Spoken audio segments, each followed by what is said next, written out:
We'll go to Carl from the Press Association and to James from the Athletic, and then we will go to the embargo breakout section. So, Vinny, the floor is yours if you'd like to kick us off for the first 3 questions, and then we'll go around the room. Hi, Pep. Good to see you. Yo, Vinny.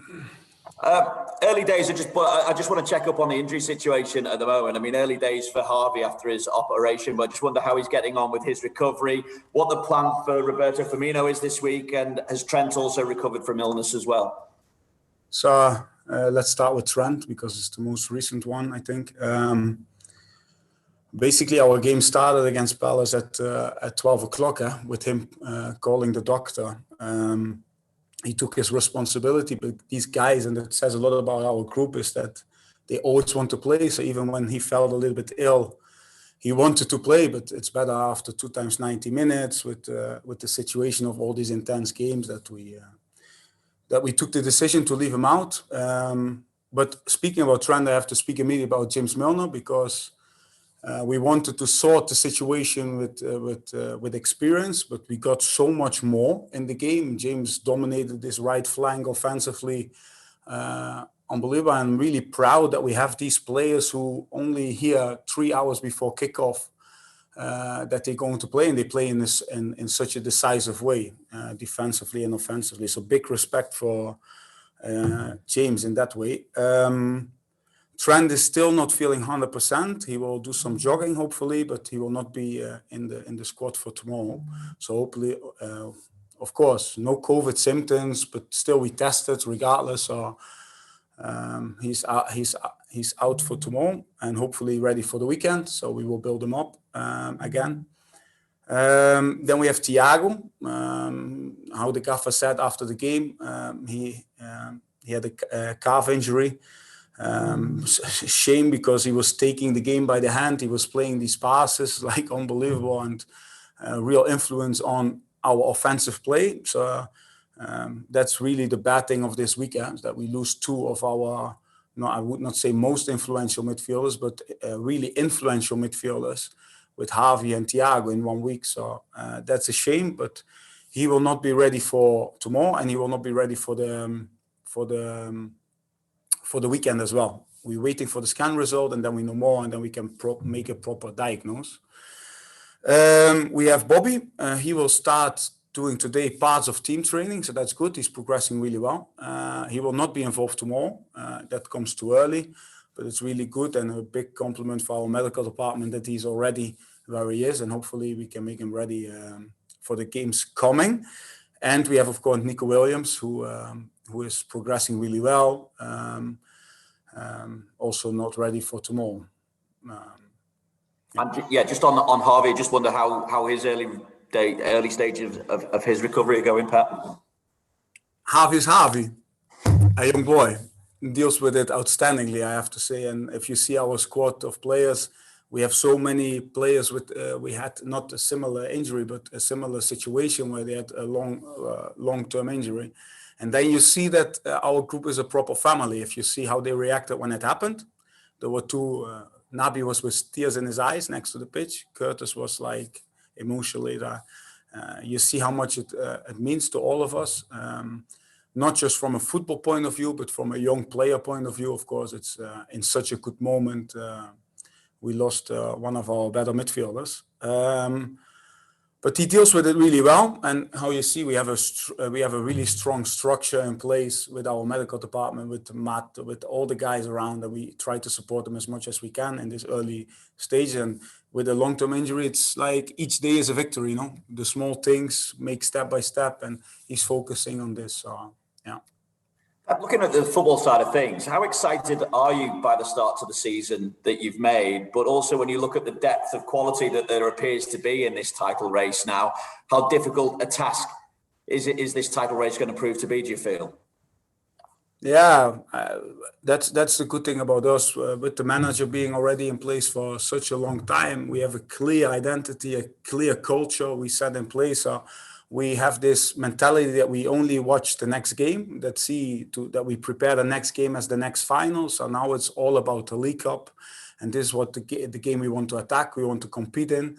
I'm really we are really happy with our performances, not just only the results, the way we put our game into place, the hunger the players are showing, the decisive moments from so many different players in the game. I like that a lot. So we are confident, but also very hungry as a team.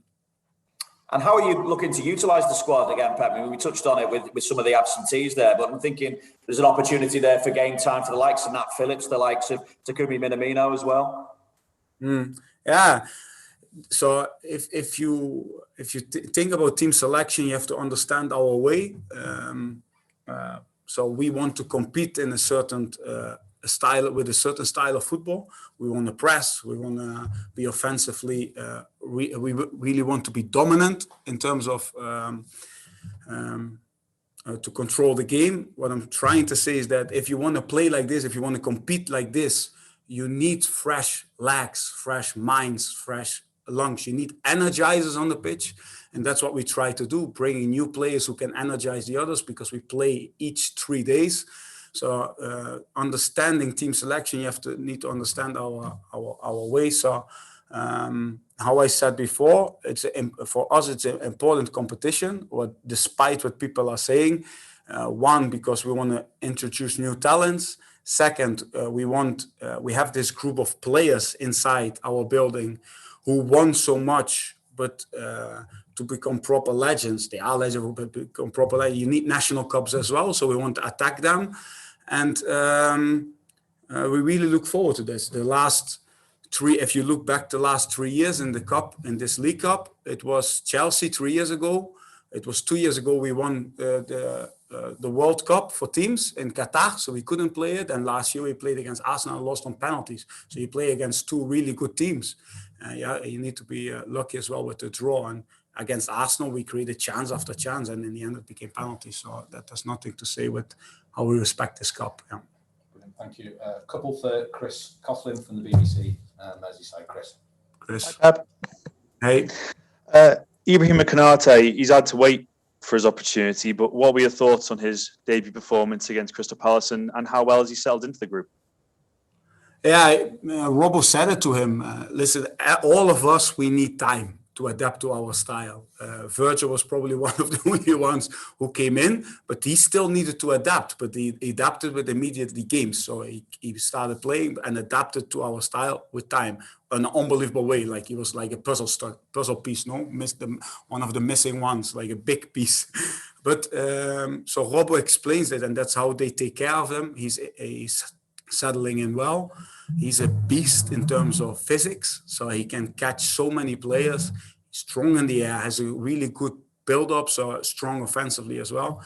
But he's still so young, so it's great to see him in the last game, make his debut, get it out of the way, and move on.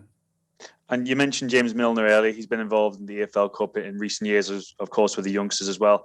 When you see the way he performed at right back at the weekend, what kind of example does that set to the young players coming through? You know, he was topping so many statistics.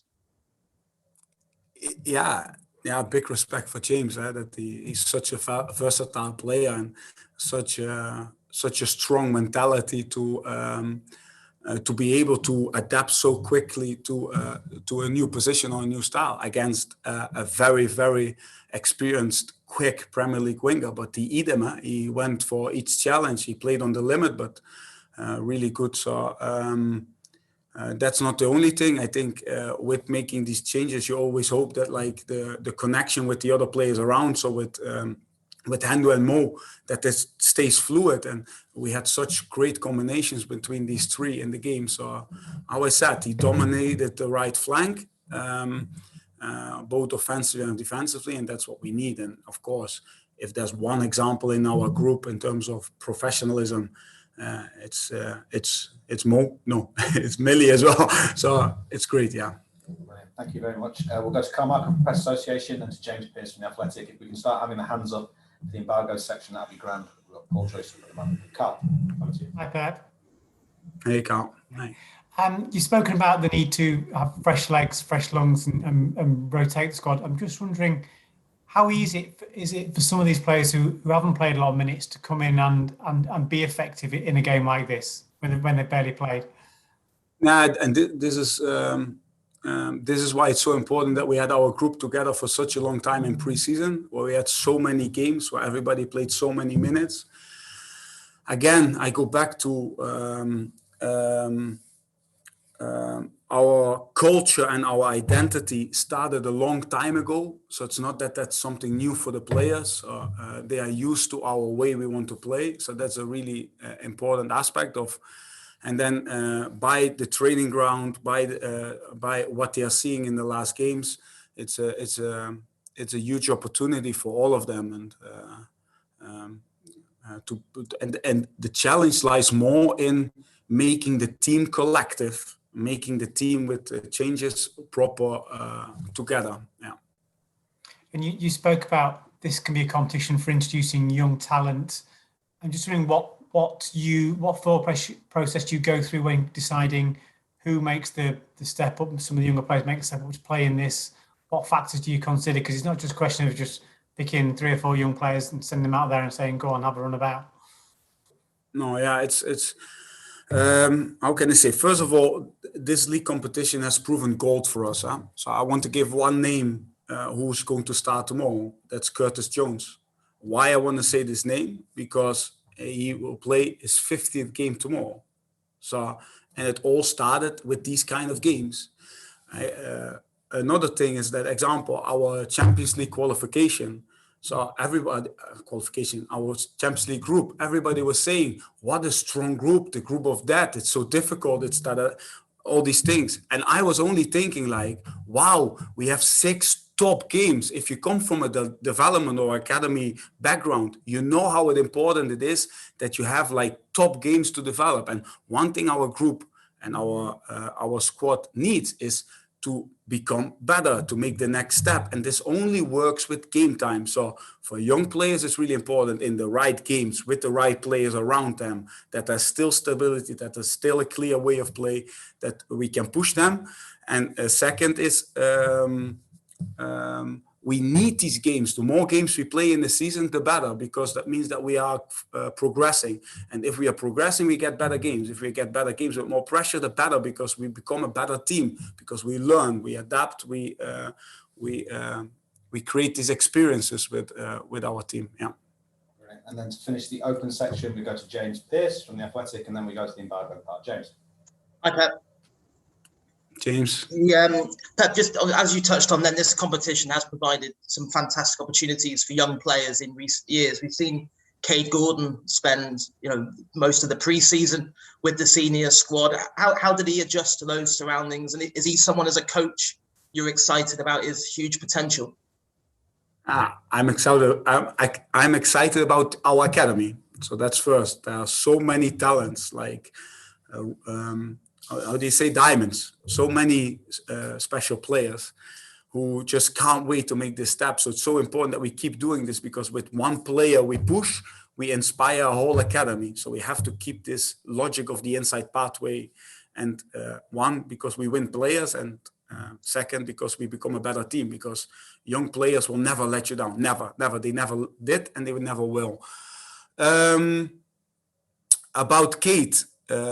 Before pre-season, we always make sure that our biggest talents, or our talents, that they start a week earlier than we start. So they start with the 23s training. So I went to the 23 training ground, or to the training, watching, and I see one player, and he has fire in each moment he touched the ball. He passes players like they are not standing there. So I call Jurgen immediately, like, wow, we have a new player here.